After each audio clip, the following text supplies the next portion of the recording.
upon a very close scrutiny of the alleged references to Muhammad in the Bible as a prophet, they absolutely have no relation to the prophet of Muhammad, nor prophesy his coming. Muhammad is not mentioned in the Old Testament.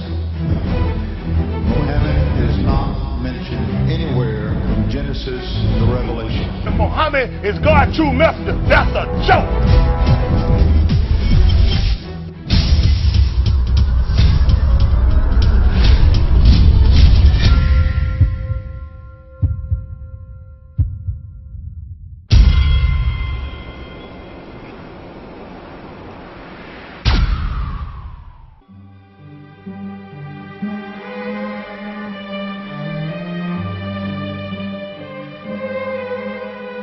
Lo, we inspire thee as we inspired Noah and the prophets after him, as we inspired Abraham and Ishmael and Isaac and Jacob and the tribes, and Jesus and Job and Jonah and Aaron and Solomon, and as we imparted unto David the Psalms.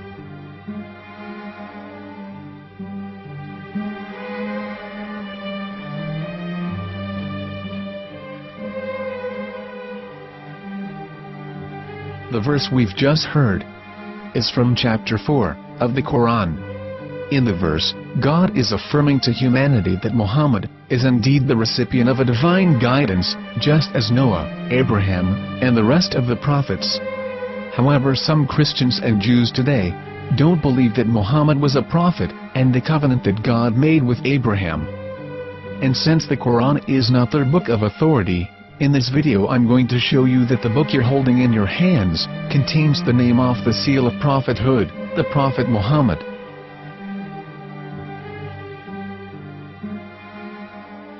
As known, the Old Testament was preserved in the Hebrew language. In the 5th chapter of the Shir HaShirim, which is one of the 5 Megillat or sacred scrolls that are part of the Hebrew Bible, or for short the Song of Solomon, as Christians know it today. That chapter is discussing someone.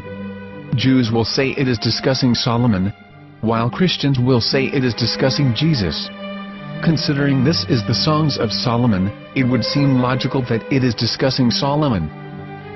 The verses, describing this mystery man, have the narrator's speech conjugated in the feminine, meaning it is a woman who is describing this man.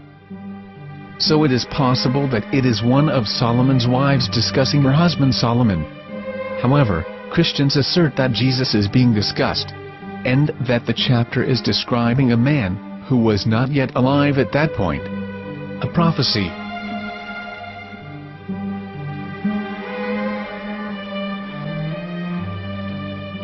In reading the English translation of Song of Songs 5:16, it finishes the description by saying, "He is altogether lovely," but what most people don't know is that the name of that man was given in the original Megillat. Here is verse 16, and how it is written in ancient Hebrew, before introducing the vowels, in the 8th century. From the Hebrew Bible, on scripturetext.com. Here is the word in question.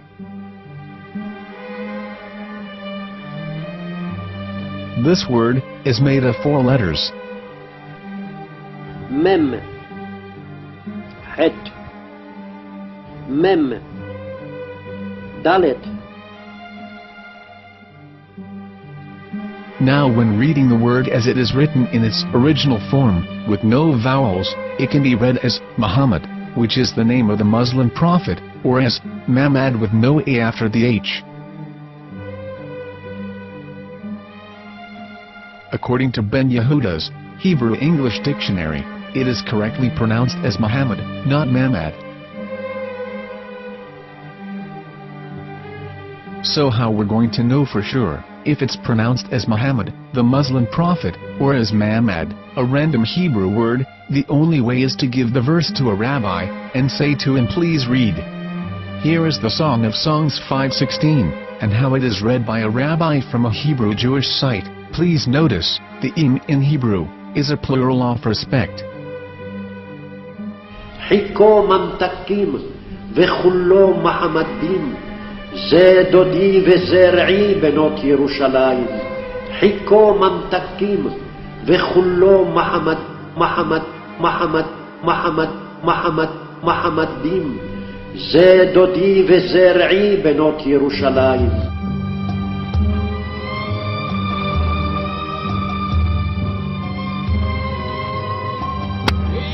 Coming out from the darkness, there are no other gods but God, and Muhammad is his messenger.